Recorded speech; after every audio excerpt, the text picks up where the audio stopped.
नमस्कार मु Deepti दीप्तिस full lab को आपण माननकु बहुत बहुत स्वागत। चूड़ा रे आज आम गोटे मुड़की बनैबा आउ ए जो स्पेशल मुड़की बनैबा पाई ना आपण को गैस ऑन करबा को पड़िबो ना खरा भी दरकार पड़िबो। बिना खरा रे और बिना परिश्रम रे बहुत कम टाइम रे चूड़ा रे जो क्रिस्पी मुड़कीटा को आम बनैबा। तो आशा करुच्ची रेसिपीटी पसंद आसीबा समस्तंकु। वीडियो शेष जाए देखंतु। जदि रेसिपी पसंद आसुची प्लीज वीडियो को लाइक और शेयर कर दियंतु। चैनल नुआ देखुथिले चैनल को सब्सक्राइब करिया पाई बिल्कुल भी भूलिबेनी। तो ये जो मुड़की बनैबा पाई ना एठी देखंतु गोटे बड़ बाउल रे मु गोटे बाउल नेछि चूड़ा। आपन को जेतिकी परिमाण रे मुड़की बनैबार अछि से हिसाब रे चूड़ार परिमाण आपन कम बेसी करके नै परिबे। तो ये जो चूड़ाटा मुझे ना बेसी पतला अच्छी ना बेसी मोटा मीडियम थिकनेस रो जो चूड़ा आसूची से चूड़ाटा मुझे यूज करिछि। आपण पास जो भेराइटी चूड़ा अच्छी सेटा भी आप यूज करें। किंतु पतला चूड़ा जोटा पूरा पतला नाइलन चूड़ा जोटा आछी से जो मुड़कीटा बहुत बढ़िया बनिबो। तो फर्स्ट आम गोटे जाली को एमती बाहर करदे चूड़ा सबको तापर भल भाव पानी रे 3 ରୁ 4 थर धोईदबा। तो ये देखो चूड़ाटा को मुझे भल भाव 3-4 थर पानी रे धोई देइछि। तो एबे आम कौन करबा ना चूड़ाटा को एमती 20 ରୁ 25 मिनिट पाई साइड रखिदबा। सेतिकी टाइम भितर चूड़ा आमर टिके फुलिकी पूरा नरम हो। तो ये 5-10 मिनिट पर आम कौन करबा ना आपण देखि पारुथिबे चूड़ा आमर पूरा सुखिला हो जाइछि। तो एबे आउ टिके पानी आनिकी आम एमती चूड़ा उपरे चारिआडे छिंची दबा।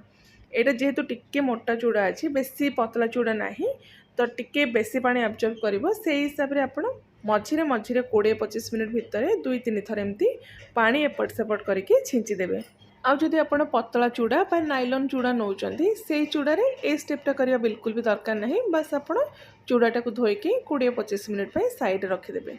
तो ये 20-25 मिनिट पर देखंतु चूड़ा हमर पूरा फुलिकी नरम हो जाइछि। तो एबे आमे सबू चूड़ा को एमती गोटे बड़ जगह को बाहर करदबा।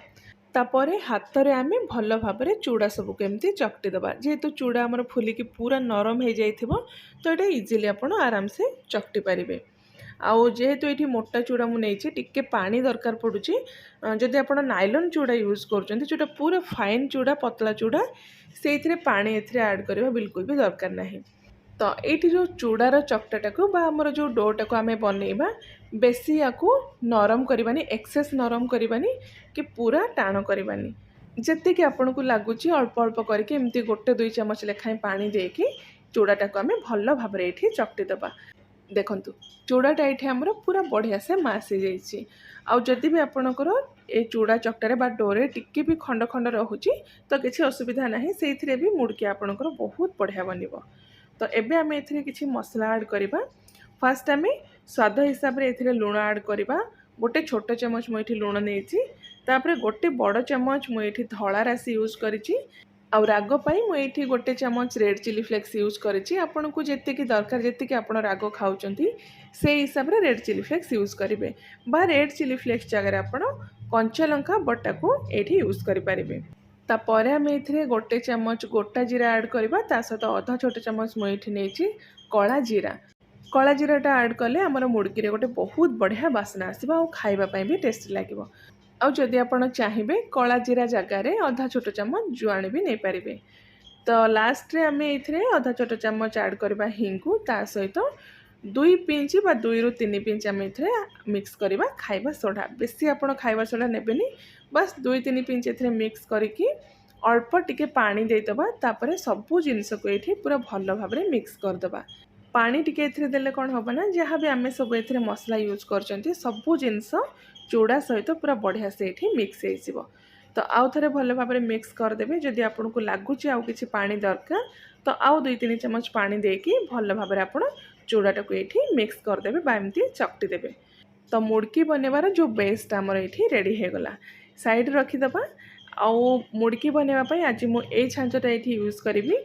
जेकोसी छांच जो छांचटा आपन को पसंद से आप यूज करेंगे बा जदि एमती छांच आपण पाखे ना नॉर्मल जेकोसी तेल पैकेट लुण पैकेट बा क्षीर पैकेट भी जदि अच्छी से आपड़ चूड़ा चकटाटा को आमर जो मुड़कीर बेसटा को भर्ती करके आराम से मुड़की बन पारे। किंतु से कौन हम ना टिके सुखापी टाइम लगे।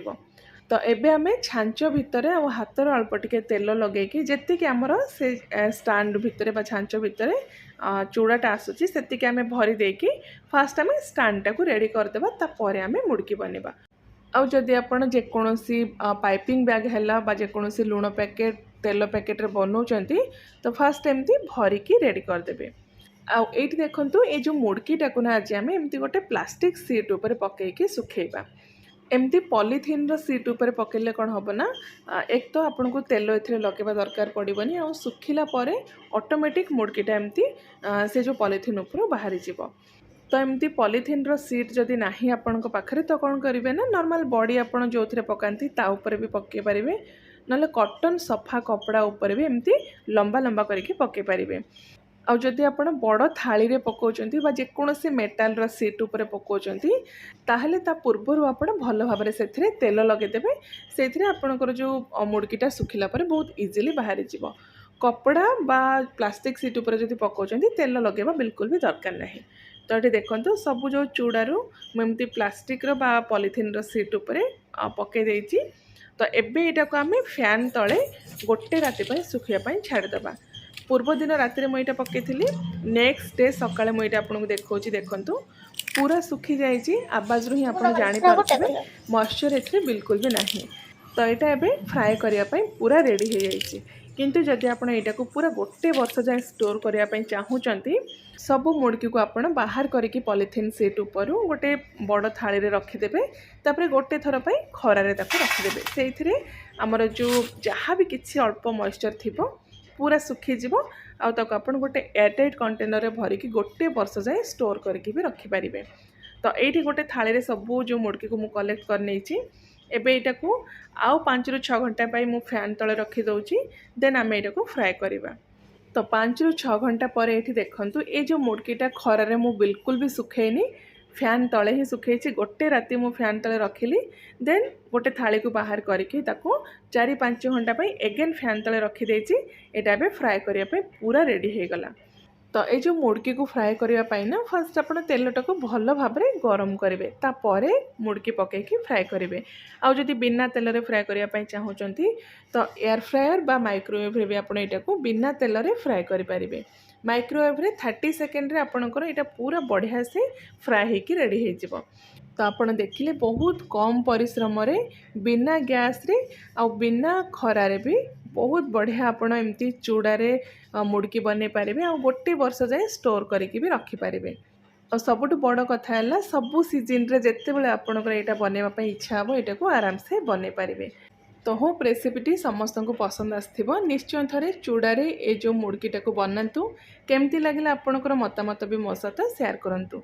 मु आउ थरे आ गोटे नुआ रेसिपी नहीं आसबि till then take care and bye bye.